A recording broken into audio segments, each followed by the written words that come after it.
Oi, meu povo kombucheiro! Hoje nós vamos fazer um sabor bem tropical, bem verão, que é morango com manga. Essa receita não é minha, é da Ana Arruda, então ela está entrando aqui em sabores de sucesso. Eu fiz uma calda, tá? De morango, uma xícara de morango bem cheia e 2 xícaras de água com 1 colher de sopa de açúcar. Leva para a panela, assim que ferver, conta uns 5 minutinhos, está pronta a sua calda. Com a manga, se a manga você vai fazer a mesma coisa, 1 xícara bem cheinha de manga, isso aqui ainda é uma manga grande, ela pode ser um pouco menor do que essa, então 1 xícara bem cheia de manga picadinha, 2 xícaras de água, e o detalhe é que se a manga estiver bem madura, você não precisa colocar açúcar. A manga é uma fruta muito doce, tá? Então essa que eu usei estava bem madura, eu não adicionei açúcar. Se ela estiver um pouco mais verde, você achar que precisa, você coloca, né? Fica a seu critério. Então faz também uma calda, deixa ferver, conta 5 minutinhos, está pronto a sua calda de manga. Eu, quando faço esse método, eu gosto de fazer separado, uma pré-saborização com manga e uma com morango. Então eu coloquei, para essa quantidade, 2 litros de kombucha. Coloquei aqui a minha calda de manga e a minha calda de morango. Está aproximadamente 16 horas. Se tiver com uma temperatura mais baixa, pode deixar um pouco mais, tá? Mas então é bem simples. Se você, claro, quiser incrementar, quiser colocar algo a mais, na hora que for fazer a calda, dá para colocar um cravo, dá para colocar um anis estrelado, dá para colocar um cardamomo, então você pode adicionar uma especiaria. Eu gosto de fazer sempre as receitas bem básicas e vocês aí podem customizar, né, a seu gosto. Eu vou coar aqui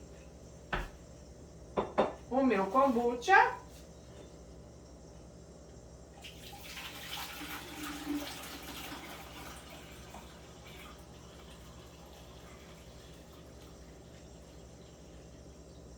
Vocês viram que a manga estava bem no fundo, como aqui está muito calor, eu deixei esse kombucha num ambiente que eu estava com ar condicionado ligado. E então ele fica, a fruta acaba indo para o fundo, né, do vidro. A geladeira funciona muito bem para quem está com calor, né, dá para deixar na geladeira que os resíduos vão para o fundo. A única coisa é que a geladeira é fonte de contaminação, né, gente? Então, se você não tem uma geladeira só para kombucha, que você faz o seu kombucha artesanal em casa, é melhor deixar menos tempo fora da geladeira. Para quem é produtor comercial, né, então é interessante ter um espaço, né, uma geladeira, um refrigerador só para os seus kombuchas, porque o resíduo acaba ficando no fundo do vidro. Facilita, né, na hora de coar.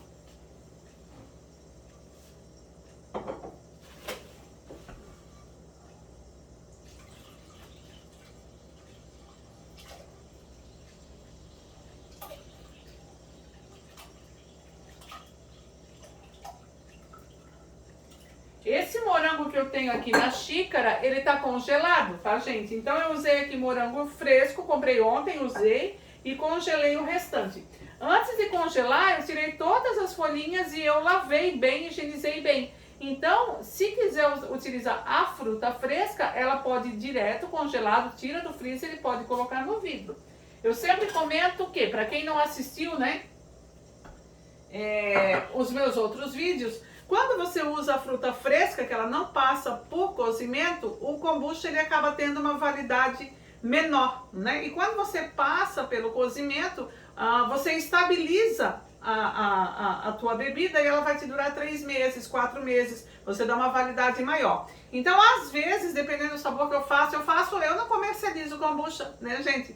Então, eu costumo fazer aqui para casa, então muitas vezes eu uso a fruta fresca.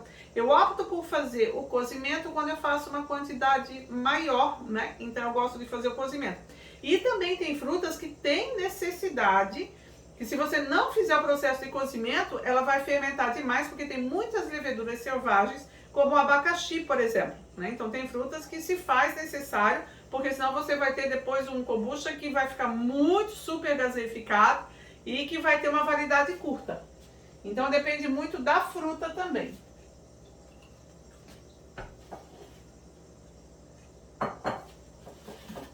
Mas a princípio nós podemos usar a calda e nós podemos usar também a fruta fresca.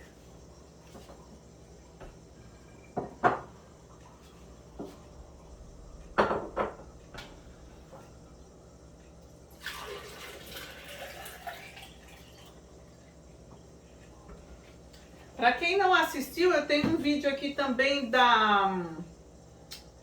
do extrato de baunilha. Aqui ia combinar bem colocar uma colher de sopa, para cada 2 litros, uma colher de sopa do extrato de baunilha também ia ficar perfeito, tá, gente? Eu lembrei agora, poderia ter trazido aqui e esqueci.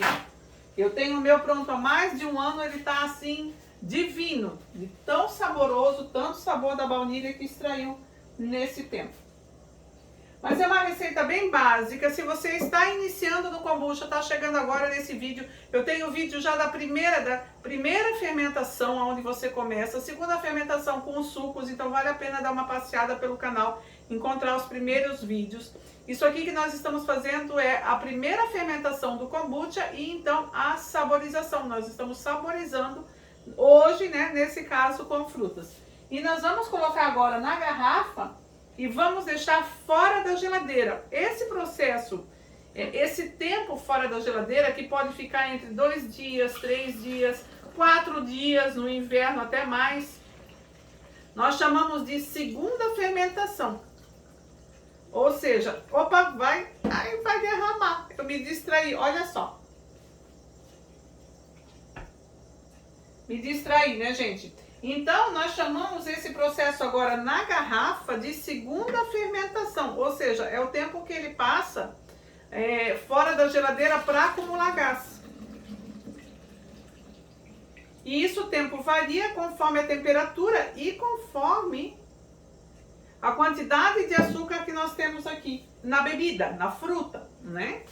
Então você pode fazer às vezes 3, 4 sabores diferentes e você vai observar que tem sabor que vai ficar, a garrafa vai ficar dura, firme antes e outros sabores depois, depende muito do sabor.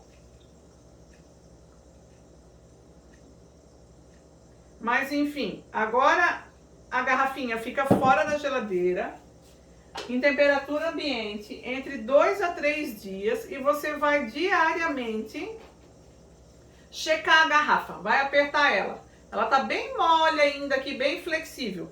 Daqui 24 horas você vai lá e checa. Ainda dá para apertar? Fica fora da geladeira. No momento em que a garrafa estiver bem dura, bem firme, então você leva para a geladeira. Uma dúvida comum que sempre me perguntam é: Rosa, minha garrafa estava bem dura, bem firme, eu levei para a geladeira e eu fui abrir algumas horas depois e tinha pouco gás. O gás, ele ocupa um volume, um espaço, né? E com a refrigeração, com a baixa temperatura, ele diminui um pouco esse volume. Então, na geladeira, o processo ele desacelera, ele não para, ele diminui o processo de fermentação, mas ele continua fermentando. Então, é comum que, ao levar para a geladeira, a gente sinta uma diminuição do volume do gás. Então é legal deixar às vezes 3, 4, 5 dias na geladeira para depois você abrir a garrafa. Não tenha pressa de abrir a sua garrafa, deixa ela fermentar alguns dias refrigerada, para que esse gás produza um pouquinho mais, para que você tenha uma bebida bem gostosa, bem gaseificada, tá, gente? Eu acho que era isso que eu queria falar, da geladeira, do gás. Eu acho que era isso. Obrigada, quero agradecer a Ana que me deu essa receita e quero te pedir para compartilhar esse vídeo. Se inscreve aqui no meu canal. Gente, aperta o sininho, que daí você tem um sininho aqui embaixo. Vai ali, aperta o sininho que quando tiver vídeo novo você é notificado, tá bom? Um beijo, até outro dia, tchau, tchau.